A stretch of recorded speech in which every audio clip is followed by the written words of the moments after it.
My parents kicked me out at 18 because they believed my sister had more potential. 5 years later, she walked into her first job interview, not realizing I was the one making the decision. I was 18 when this nightmare started, and I need to take you way back to understand how we got here. From the outside, my family looked like something straight out of a suburban catalog. Nice house in Springfield with the white picket fence, working parents who showed up to PTA meetings, 2 daughters who smiled in Christmas photos. But inside that house was a hierarchy so brutally obvious it might as well have been posted on the refrigerator in permanent marker with stars and rankings. Let me paint you the full picture of what growing up in the Blake household was actually like, because every single detail matters to understand what happened later.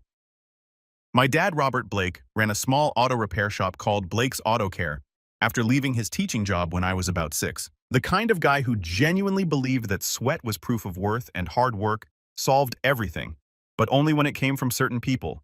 He had this whole philosophy about earning your place in the world through grit and determination.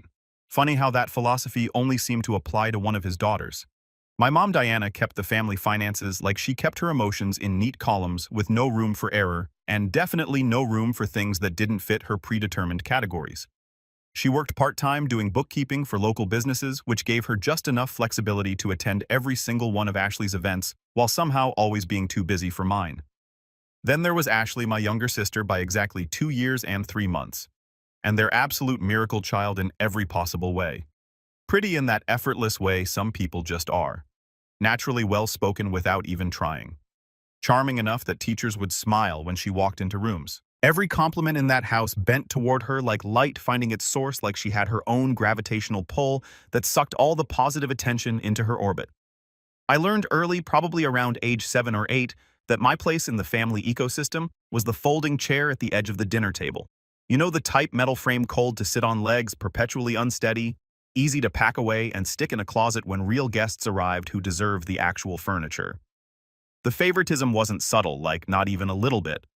When Ashley turned 16, our parents threw her this massive birthday party that was basically a neighborhood event. They bought her a used Honda Civic. Nothing fancy, but it was reliable and had low mileage, and they tied an actual red ribbon around the hood like she'd won some kind of prize. Mom invited half the neighborhood. Dad grilled burgers for what felt like 40 people. And they took approximately 1,000 pictures of Ashley holding up the keys and posing next to her car. I remember standing in the backyard during that party, watching everyone congratulate her and thinking, this is what love looks like in this house, public, loud, performative. For my 16th birthday, which fell on a Tuesday that year, I got a bookstore gift card for exactly $25 and Mom's classic line delivered while she was doing dishes. You love reading. Right, I thought this would be perfect for you. I did love reading. Books were basically my escape from reality. But what I loved even more was the fantasy that one day, somehow, some way, they might see me as something other than the practice kid they had before figuring out how to do parenting correctly with Ashley. The differences extended to everything. Ashley got new clothes every fall while I wore hand-me-downs from cousins. Her room got redecorated twice during high school. Mine kept the same faded wallpaper from when I was 6. When Ashley made cheerleading, our parents drove 2 hours to competitions and mounted a trophy case in the living room for her awards. When I placed 3rd in state for academic decathlon, Dad said, "That's nice," without looking up from his newspaper. I started working at 14. The hardware store paid cash for weekend stockroom work. I saved every dollar. By junior year, I was working 20 hours a week between the hardware store and tutoring kids in math. Every dollar went into a locked box under my bed. The plan was simple. Get into college, major in something practical, build a life where I mattered. Indiana State had an engineering program I'd researched since freshman year. I spent months preparing my application, got 3 teacher recommendations, and submitted everything in October. The acceptance letter arrived in March during spring semester. I remember tearing open that envelope and seeing congratulations in bold letters. For one stupid second, I thought maybe they'd finally be proud of me. I got into Indiana State. I announced to my parents in the kitchen. Dad was reading the newspaper. Mom sorting bills. They gave me a partial scholarship. It covers 60%. I can cover the rest with work study, and Dad didn't even look up. We can't pay for 2 tuitions, just like that flat. Final. Mom didn't turn around. Ashley's pre-law program is expensive. You'll have to be realistic. I've worked for this, I said, my voice getting tighter. I can cover most of it. I just need, then cover all of it. Dad interrupted. You're 18, Brooklyn. Time to be independent. Ashley glanced up from her phone. She's being dramatic. People go to community college. Something snapped inside me. You've never even asked what I want. The kitchen went silent. Mom pulled out a $20 bill and pressed it into my palm. Be independent then. Dad sat down his paper. Your sister has real potential. We're investing in what makes sense. There it was. Ashley deserved everything. I deserved whatever I could scrape together. I looked at that $20 bill in my hand, wrinkled old, barely enough for a week of groceries, and understood with perfect clarity that I was standing in a house where I would never be enough. Nothing I did would ever matter enough to these people to compete with Ashley's effortless existence. I packed that night without telling anyone. One suitcase with clothes, some notebooks, a few books I couldn't bear to leave behind. My acceptance letter folded carefully in my jacket pocket. I left my phone on my desk.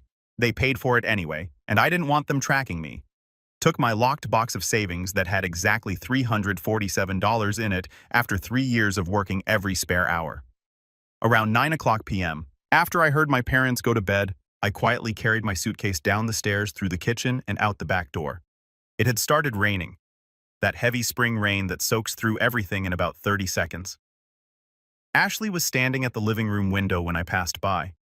The warm glow of the house lights back lit her like some kind of painting, all golden and comfortable.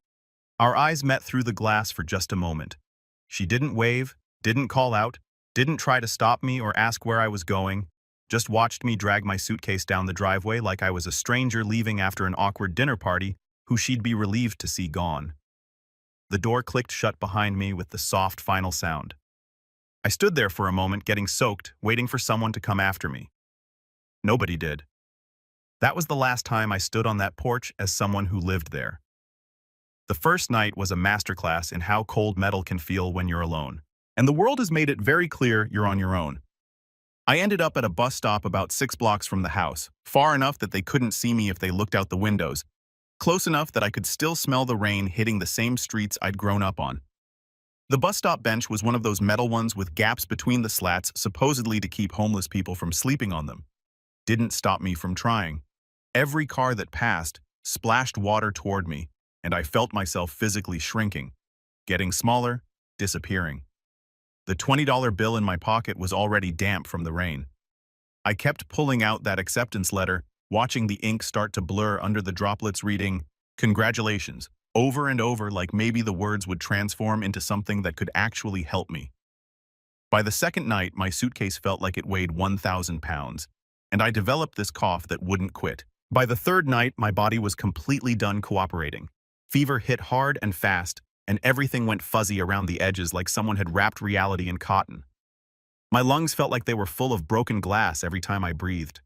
I remember coughing so hard I thought my ribs would crack and the world tilting sideways like someone had pulled the foundation out from under everything. The streetlights above me turned into halos, then starbursts, then just vague glowing shapes. A voice cut through the fog surrounding my brain. "Hey there, you. Okay?" I couldn't really focus on him at first. Just a shape that resolved slowly into a man, maybe mid-50s, gray hair, wearing a worn jacket. His name was Thomas Wright. I learned later haul truck driver with kind eyes and the look of someone who'd seen enough to know when another person was drowning. He gave me his jacket without asking questions, without demanding my story, without judging why an 18-year-old girl was half-conscious on a bus stop bench. Just wrapped it around my shoulders and called for help. Stayed with me until the ambulance showed up, even held my hand when I started shaking so hard my teeth chattered. The hospital lights were too bright. Everything felt distant and clinical, like I was watching it happen to someone else. A nurse with tired eyes clipped a wristband around my wrist and started asking intake questions. Name Brooklyn Blake, I managed to croak out. Age 18, address. I stared at her, my fever adult brain struggling to form words. I couldn't give her my parents' address. They'd made it clear I didn't live there anymore. I didn't have anywhere else. Unknown. I finally whispered. The nurse's pen hesitated over her clipboard. She looked at me with something that might have been pity, might have been recognition, might have been both. Then she wrote it down and moved on to the next question. That word hit harder than the pneumonia ravaging my lungs. Unknown. Like I'd been erased from the map entirely, like I'd never had a place in the world to begin with. They kept me for 2 days, pumping me full of antibiotics and fluids, monitoring my fever. I drifted in and out sometimes, waking to find nurses checking my vitals, sometimes surfacing to the sound of other patients coughing or crying or calling for help. When I woke up on the second morning feeling slightly less like death, there was a styrofoam cup of orange juice on the tray beside my bed and a $10 bill tucked underneath it.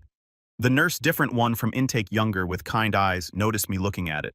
"The man who brought you in left that before he headed back out on the road," she explained quietly. "Said you'd need it more than he does. Also left a note." The note was written on the back of a gas station receipt in blocky handwriting. "You're tougher than you think you are. Use this to get somewhere warm, Thomas." I never saw him again, but I kept that note for years. They discharged me after my fever broke with a pamphlet for Haven House, a women's shelter, and instructions to follow up with a clinic if my cough didn't improve. The social worker who processed my discharge was professional but clearly overwhelmed, probably seeing 5 cases worse than mine.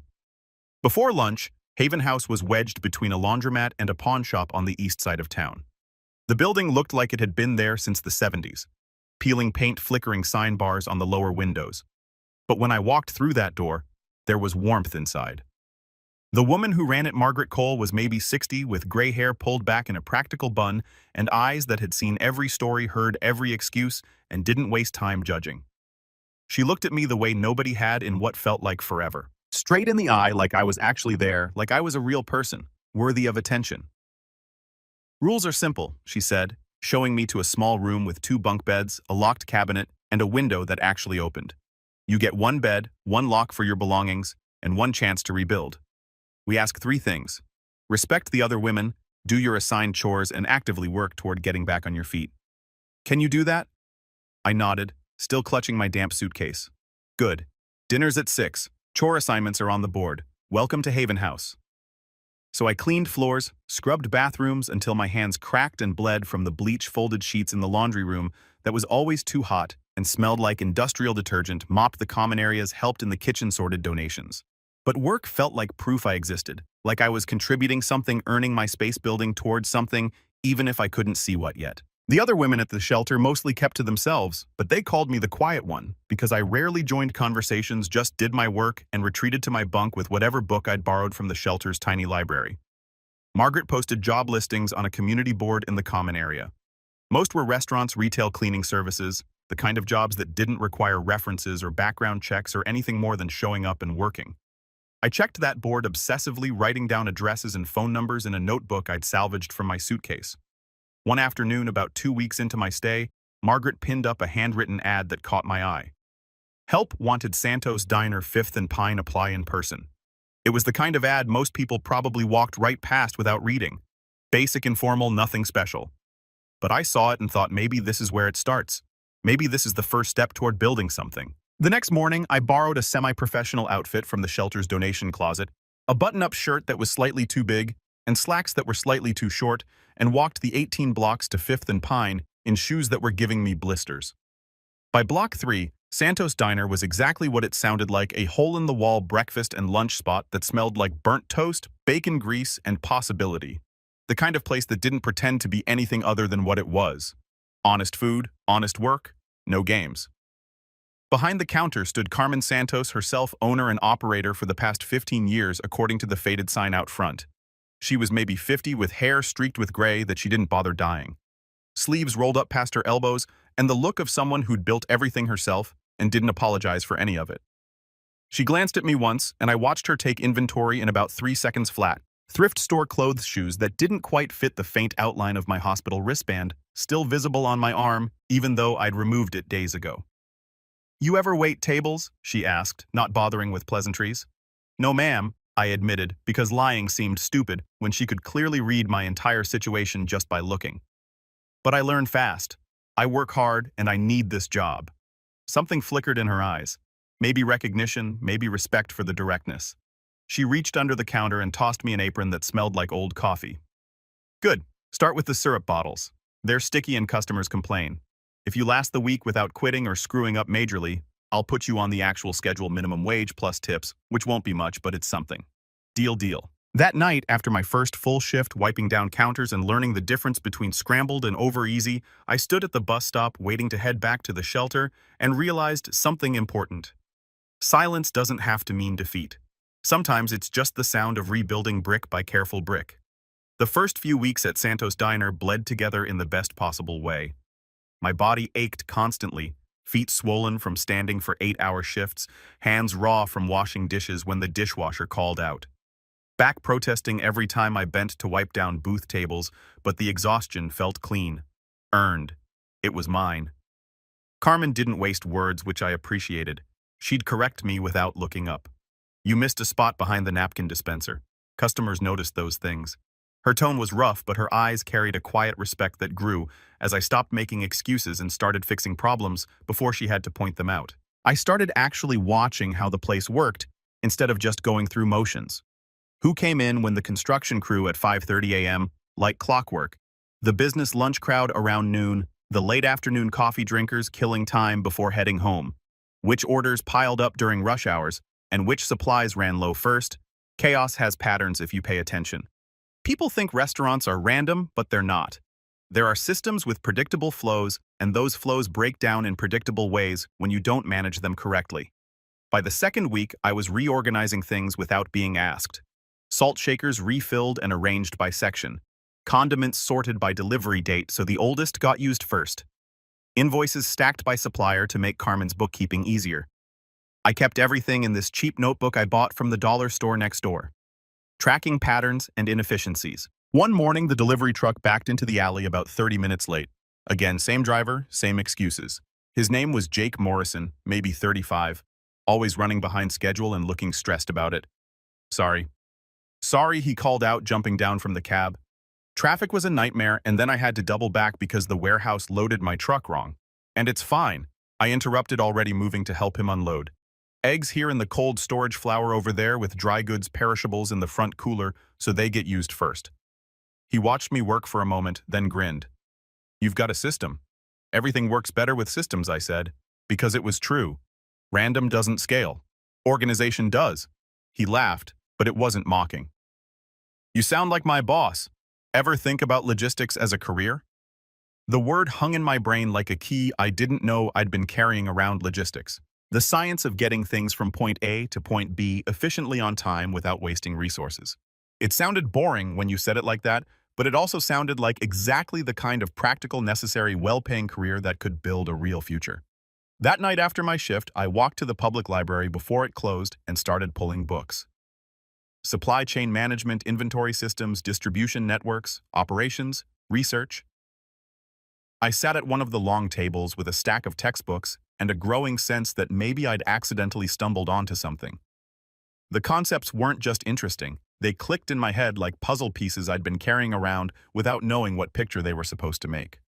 Demand forecasting was basically predicting customer patterns, which I'd been doing instinctively at the diner. Route optimization was just figuring out the most efficient way to accomplish multiple tasks, which I'd been doing my whole life, juggling school and work and family obligations. I checked out 3 books on my brand new library card and read them cover to cover over the next week. Started taking notes, making diagrams, thinking about how the principles applied to everything from the diner's supply chain to the shelter's donation distribution to the way the city bus routes ran. Carmen noticed me reading between shifts. What's all that logistics textbooks, I said, showing her the section I was highlighting about inventory turnover rates, supply chain management. She raised an eyebrow but didn't comment beyond. Smart. This place runs on logistics. Good ones when I remember, bad ones when I forget. Over the next few months, Jake Morrison became an accidental mentor. He'd come in for coffee during his afternoon break and end up explaining route optimization algorithms, fuel cost calculations, driver scheduling challenges. The guy genuinely loved his job, which was refreshing after dealing with my family who seemed to hate everything. You've got a natural eye for this, he told me one afternoon, pointing at a routing problem I'd solved in my notebook just for practice. Most people don't see the whole picture. They just see their one piece and assume everything else is someone else's problem. You see the system. I saw everything. Maybe because I'd spent so long being invisible, I'd learned to notice what everyone else missed. The inefficiencies, the waste, the stupid decisions that cost time and money, because nobody bothered thinking 2 steps ahead. About 8 months after I started at the diner, Jake mentioned his company was hiring for an entry-level logistics coordinator position. It's not glamorous, he warned. Mostly data entry, filing, answering phones, making coffee for people who make more than you, but it's a foot in the door and you've got the brain for it. I applied that night at the library, typing out my resume on one of their public computers. It was pathetically thin. High school diploma, 8 months of restaurant experience, no college degree, no formal training in anything. But I included a cover letter explaining my self-study in logistics principles and attached a sample routing optimization I'd done for practice. 2 weeks later, I got called in for an interview at Morrison Freight Solutions, a mid-sized logistics company that handled regional distribution for manufacturers and retailers. The office was nothing fancy. Industrial building in a warehouse district. Fluorescent lights that buzzed. Linoleum floors that had seen better days. The constant background noise of trucks backing into loading bays. The operations manager who interviewed me was Patricia Hayes, maybe late 40s, with the air of someone who'd worked her way up from the warehouse floor and didn't have patience for nonsense. She looked at my pathetically thin resume with obvious skepticism. "You don't have any formal education in this field," she stated flatly. "No, ma'am," I agreed, "but I understand systems. I can show you what I mean if you give me a chance." She handed me a clipboard with last month's delivery schedules printed on spreadsheet paper. "Tell me what's wrong with this."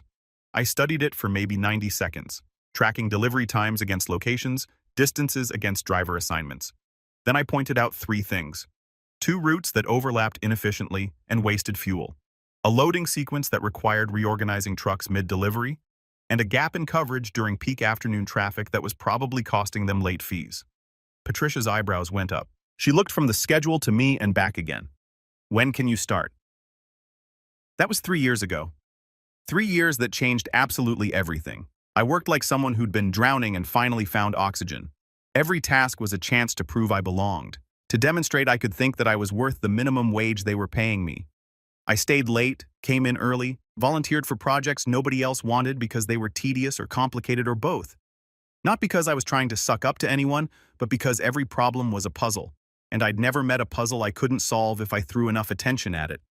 Numbers made sense, systems made sense, people didn't always make sense, but their behavior patterns did if you tracked them long enough. Within 6 months, I'd redesigned the entire routing system using free optimization software I'd found online. Saved the company about 12% in fuel costs and cut late deliveries by a third. Patricia noticed, started giving me more complex projects, more responsibility, actually asking my opinion in meetings with people who'd been doing this for 20 years. Within a year, I'd renegotiated our vendor contracts for vehicle maintenance and cut costs by 15%. Found a new insurance provider that saved another chunk, streamlined our warehouse loading procedures, started training new hires, because apparently I was good at explaining complex systems in ways that made sense.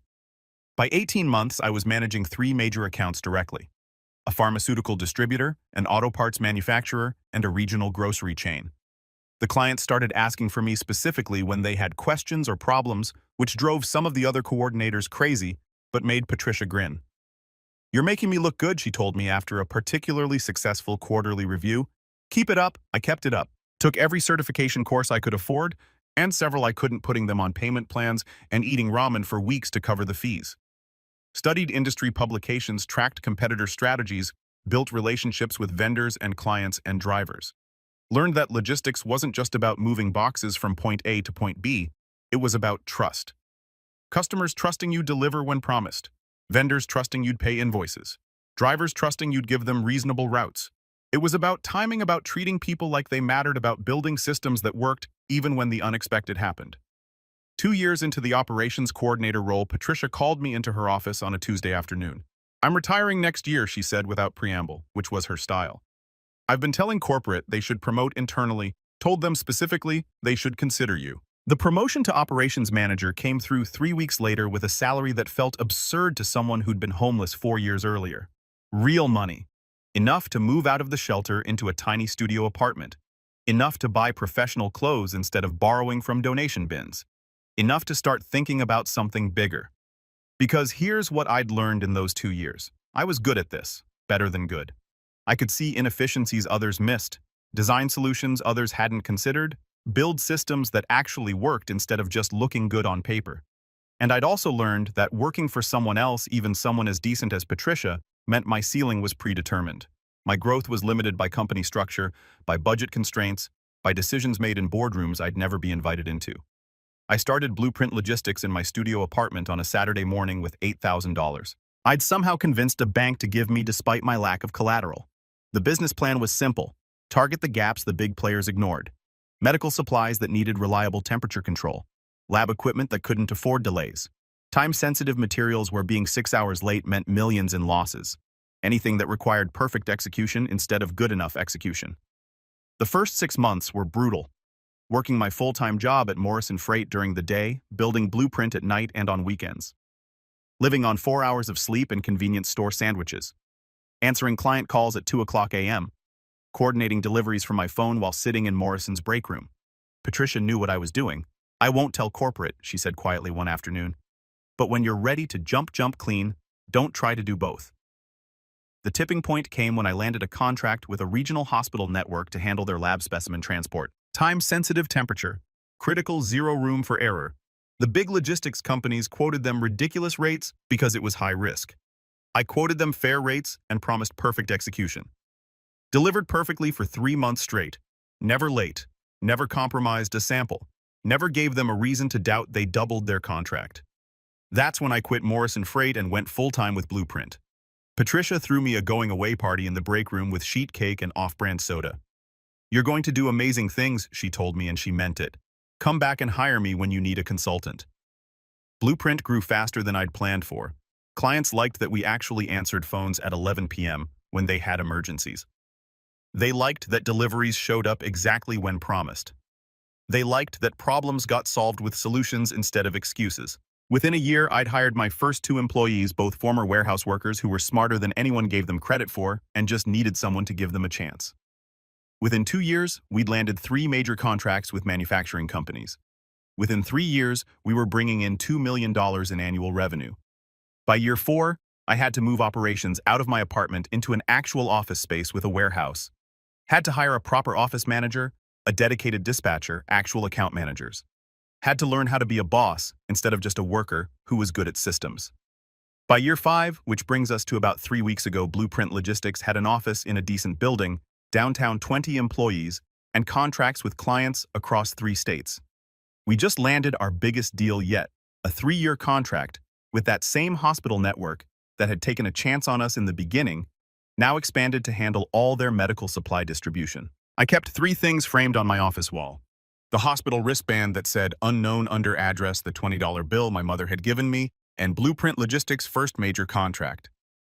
They sat there as reminders not of how far I'd come, but of what I'd built from literally nothing.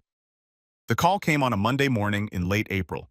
My office manager, Nina Torres, knocked on my door with a resume in her hand and an expression that suggested she'd found something interesting. Got an application for the account coordinator position. Strong background, 3 years in PR and communications. Some logistics coordination experience at her last job. References look solid. Name's Ashley Blake. The air went different heavy somehow, like the atmospheric pressure had dropped 10 points in 2 seconds. I kept my voice completely level. "Schedule her for Tuesday." Nina nodded and left, and I sat there staring at that name on the resume header. Ashley Marie Blake. Same birthday I remembered. Last known employer was a marketing firm in Springfield, the same town I'd left 5 years ago with 1 suitcase and a damp acceptance letter. That night, I couldn't sleep. I stood in my nice apartment, the one I'd earned with furniture I'd bought myself, and heat that worked, and a refrigerator that wasn't shared with strangers, and thought about that bus stop bench 5 years ago, about the rain, about Ashley standing in the window watching me leave. 5 years I'd spent building myself into someone who couldn't be erased, and now she was coming to me asking for a chance. The symmetry was almost too perfect. Tuesday arrived with rain soft and steady against the office windows. I got there early, straightened papers on my desk that didn't need straightening, adjusted the frames on my wall, and tried to prepare for a conversation 5 years in the making. At 9 exactly, Nina knocked once. "She's here, send her in." The click of heels on polished floor. That same confident walk I used to envy when she'd stride down the hallway in our house in Springfield, soaking up our parents' attention like sunlight. The door opened and Ashley stepped in. She looked older, not in a bad way, just different from the teenager I remembered. Professional, put-together hair, styled the way Mom used to do it before Ashley's debate competition's black suit that probably cost more than my first month's rent, carrying a leather portfolio that matched her shoes. She smiled politely. The kind of smile you give strangers you're trying to impress. "Good morning. Thank you for meeting with me." "Morning," I replied evenly. "Please have a seat." She didn't recognize me. Of course she didn't. The last time she'd seen me, I'd been a soaked 18-year-old dragging a suitcase through the rain. Now I was sitting in a corner office wearing professional clothes, makeup, hairstyle differently than I'd ever worn it growing up. 5 years in a completely different context. To her, I was just another interviewer. Another obstacle between her and whatever she needed. Nina did the formal introduction completely unaware that she was narrating a family reunion disguised as a business meeting. Ms. Blake, this is Ms. Brooklyn Blake, founder and CEO of Blueprint Logistics. I watched Ashley's face as the name registered. The professional smile faltered. A small tremor passed through her hands as she adjusted her portfolio. Her eyes went wide, then confused, then shocked as the pieces clicked together. Blake, she echoed softly like she was testing whether the word could possibly mean what she thought it meant. I gestured to the chair across from my desk. Let's begin. For the next 10 minutes, I let her go through her prepared pitch. She talked about her experience in communications, her project management skills, her ability to coordinate between different departments. Every word was rehearsed, polished, the kind of presentation she'd probably given in college classes. I didn't interrupt, didn't react, just let her talk while I took notes and watched her slowly realize who she was talking to. Her eyes kept drifting to the wall behind me. To those 3 frames, the hospital wristband, the $20 bill, the contract. I saw the exact moment full recognition hit. The color drained from her face. Her hands started shaking slightly. Tell me about a time you handled conflict, I said. My voice professionally neutral. She hesitated, thrown off balance. Well, at my last company, there was a dispute about resource allocation. I had to make difficult decisions about who got access to what. I tried to be fair to make sure everyone got what they deserved based on their contributions. I leaned forward slightly, elbows on my desk. Fairness. That's an interesting concept. What does fairness mean to you, Miss Blake?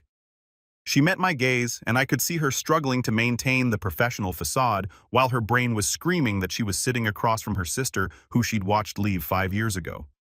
It means giving everyone an equal opportunity based on merit, she said carefully. Everyone, I repeated. Or just some people. Her breath caught. Everyone, she whispered.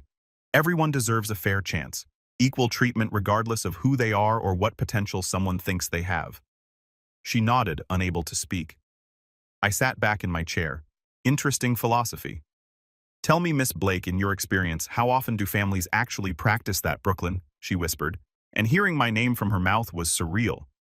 We're here to discuss your qualifications, I said evenly. This is a professional setting. Let's keep it professional. For a long moment, she couldn't speak. Her hands were trembling now as she closed her portfolio. I didn't know. Mom and Dad said you just left, that you chose to go. I did choose to go. I agreed. After your parents made it very clear there was no place for me in a future they were building around you. Tears started forming in her eyes. They talk about you sometimes lately, more often. They regret what happened. I studied her. Every detail of the old hierarchy replaying in my mind with perfect clarity.